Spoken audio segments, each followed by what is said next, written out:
Jason cursed under his breath as he tried to control his trembling hands. He tried concentrating on when this ordeal would be over. Jason realized that Ignacio and Leo had moved on stealthily, slinking along the wall of the mansion. He tried to keep up without making squeaky noises from his Reeboks. Through the floor-to-ceiling window across from them, the outdoor pool reflected light from the overhead spotlight, which Jason had accidentally triggered. It gradually began to fade as they continued. It gave them more darkness for coverage. Ahead was Leo, whom Jason saw as the leader of their group since he was the one who recruited him. He wore his typical dark denim ensemble of a jacket and matching pleated jeans, with the jacket buttoned up to hide his knit white top, and he was carrying a Gold's Gym duffel bag. Behind Leo was Ignacio, who liked to go by Iggy, a half-brother of Leo who had connections throughout their hometown. Much to Leo's dismay, Iggy wore his favorite red Kangol hat along with a dark blue hoodie and sweatpants. Leo always complained that he was too conspicuous when they went looting. Jason felt a twinge when he remembered that they were far from their neighborhood, where his ailing grandmother was sleeping. He genuflected and gave a quick prayer in hopes that he would make it out of this and that it would be his last job with Ignacio and Leo. Jason had promised his grandmother that once he had enough money for the both of them, he would quit and take her away to another city where they could find better treatment for her. Leo stopped suddenly, nearly causing Jason to collide with Iggy. They had reached a wide entryway that led to a living room. Jason peered in and realized that it was as big as his whole house. It had garish paintings and pop sculptures along with bright-colored furniture. He found it hard to believe that it all belonged to the man they were searching for. To Jason, Elliot Duplass looked like a college professor with a stuffy bow tie to match. The article in the newspaper said that he was an entrepreneur with a long list of owned properties and investments. The mention of his declining health caught Jason, Leo, and Iggy's interest. Leo pointed across the living room towards the staircase. "He's probably upstairs sleeping," he said, and started across the room. Iggy grabbed his arm. "Wait, what about his wife?" "She's at some ball or something. Don't you remember? It was in the papers. They said that she was going to represent his company since he couldn't be the one to go. But what's the problem?" "I feel like someone is watching us," Iggy said, and he glanced at Jason. Jason peered down the hallway back where they came from, and then ahead. The feeling he had made sense now that Iggy said it out loud. It wasn't only fear he had, but the sensation of eyes upon him, as if he were back in a police lineup. "Don't be stupid," Leo said, yanking his arm from Iggy's grip. Going single file, the three of them made their way to the staircase. Leo tested the first step by gently placing one foot and then the other. No noise emerged. Jason glanced at his Casio digital wristwatch. It was 2 a.m. Steadily, Jason followed Leo and Iggy up the staircase to the second floor. The hallway led to 5 different rooms, and in between each door were paintings and side tables with floral arrangements. Leo turned and pointed at each of them and then to the doors. Leo and Iggy approached the door, and Jason chose one further down the hall. With his gloved hand, he turned the brass knob slowly. The room was cavernous and was in shadows except for the faint glow of a nightstand lamp. Next to it was a circular bed loaded with pillows and a sleeping form. Jason froze. He could hear heavy breathing and a machine droning. The respirator mask was snugly placed on Elliot's face. His eyebrows were furrowed as if he knew that Jason was in his bedroom. Satisfied that his entrance hadn't disturbed Elliot, Jason turned back. Leo and Iggy were returning back into the hallway. Jason signaled to them. Each of them pulled out a plastic Halloween mask from Leo's small duffel bag. Leo was a wolf, Iggy was Wonder Woman, and Jason was Alf. Leo stood in front of Elliot while Iggy circled to the other side, and Jason stood at the foot of the bed. Leo nodded at each of them and pulled out a zip tie. Iggy pulled out his gun from the crook of his back. Leo shook Elliot until his eyes popped open. They focused on Leo and widened. Leo yanked a respirator mask from Elliot's face. "Get up," he said. Jason stood by as Leo yanked Elliot from the bed, turning him away to tie his hands behind his back. Elliot glanced at Jason and then Iggy, his head bobbing as if he were on a life raft waiting for rescue. Jason peered at Iggy, who only stood watching, his gun pointed at Elliot. He imagined him smiling underneath the mask. He knew Iggy enjoyed watching others being tormented. Jason never cared for such violence. His nature was to take what he needed and leave the victims alone. Besides the massive circular bed, there was a lounger near the bay window, along with a mirrored dresser next to it.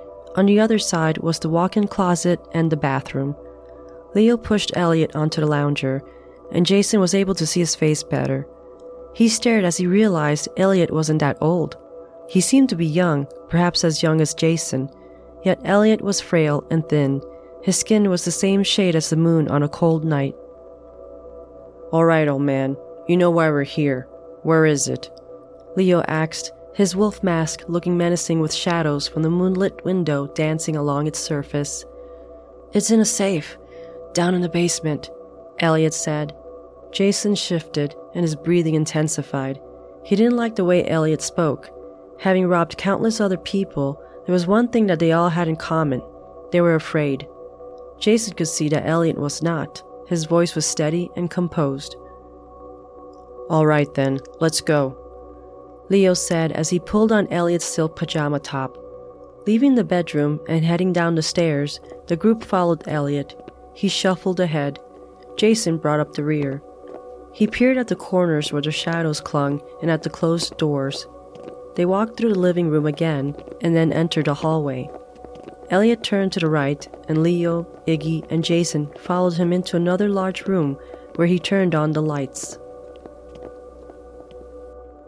The library reminded Jason of the one he saw in the movie Clue. Books filled every wall from top to bottom, and there was antique-style furniture in the middle. Elliot walked to a wide mahogany desk and reached under it, and like a mystery novel, a small panel slid to the side on one of the walls. Jason couldn't help but smirk at the cleverness of it.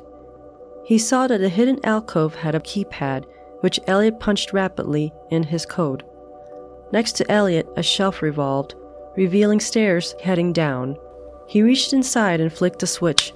He turned to stare at the group. Jason watched as Leo hesitated first and then stepped towards the staircase. "You're going first," he said. Elliot glanced back at the entrance of the library and then gradually took the first step, gripping the bars for support.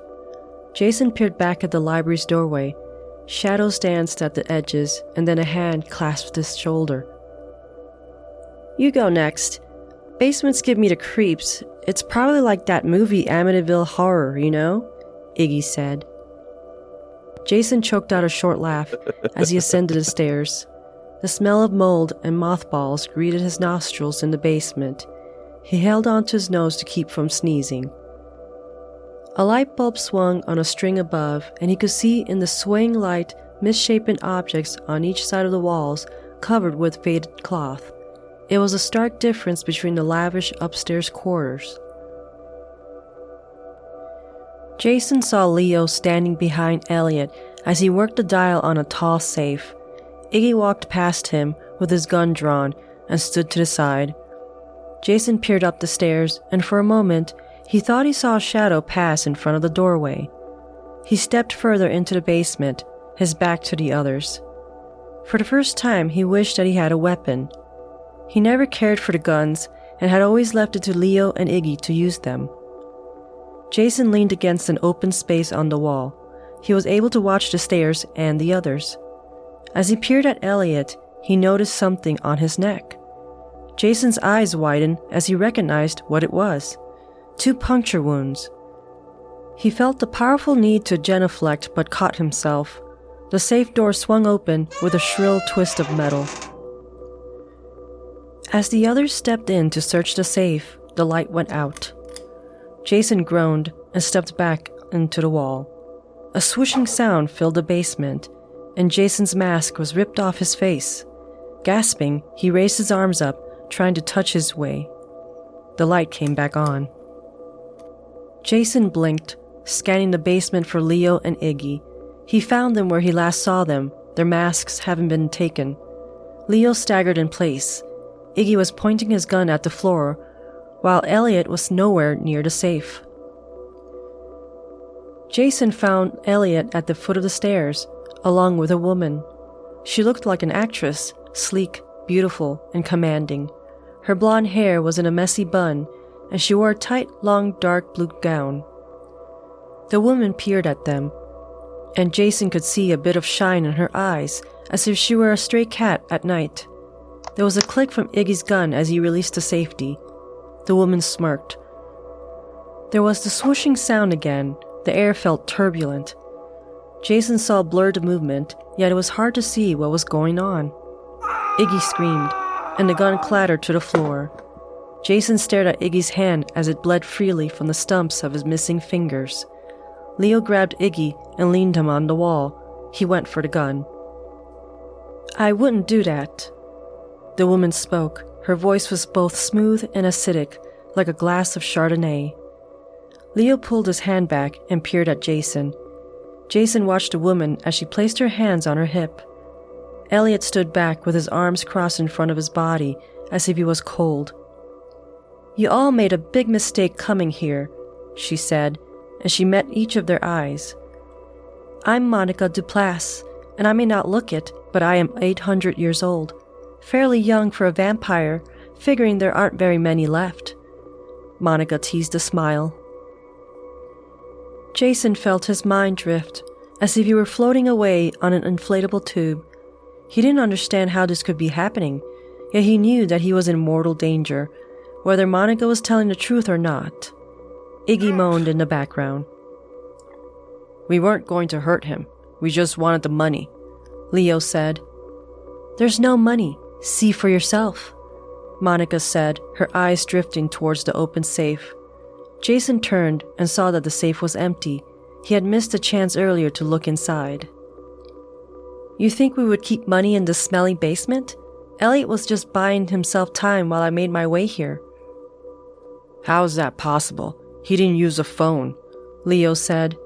"He told me through here," Monica said as she touched her temple. Jason frowned and peered at Leo, who continued to stare at her. "We are telepathically connected since I started sucking on his blood. I know everything about him." Jason looked at Elliot, who stood motionless. No look of surprise had crossed his face. Jason had a feeling that they had stumbled upon a bizarre relationship that he wanted to know little about. "Now, you either believe me or you don't. Either way, I told you this because you all won't be leaving here," Monica said, and Jason noticed that her upper canines began to stretch past her lower lip. "Let's see. The one on the floor will be dinner, since he's useless now, and the two of you will be servants for Elliot. This works out well. I've been looking for caretakers." Monica lunged, and her form became a blur as she went for Iggy. Her movement slowed down enough for Jason to see her slash his throat, leaving him to bleed on the floor. She grabbed hold of Leo's neck and plunged her teeth into him. He jolted and moaned. Monica let go of Leo, and he collapsed. She locked eyes with Jason, pressed her body up against him, and drew her face towards his neck. Jason whimpered and shut his eyes. Monica jerked and sniffed like a predator searching for its prey. She stepped back, her face scrunched into disgust. "You smell awful. You're too pure. You're probably even a virgin." Jason blushed. "Please don't kill me," Jason said as he genuflected. Monica screamed, "Stop that! I don't want to see that. Get out of here, if I ever see you again." Jason took off past Elliot towards the stairs. "You won't, lady, I swear. I'm getting the hell out of this town with my abuela," he said over his shoulders, not daring to look back at Leo and Iggy.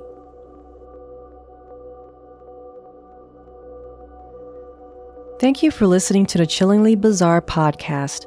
For bonus content, check out chillinglybizarre.com. This was episode 8, season 3, titled Fatal Mistake, and it was written by JDW. The episode was narrated by JDW. All characters were voiced by JDW.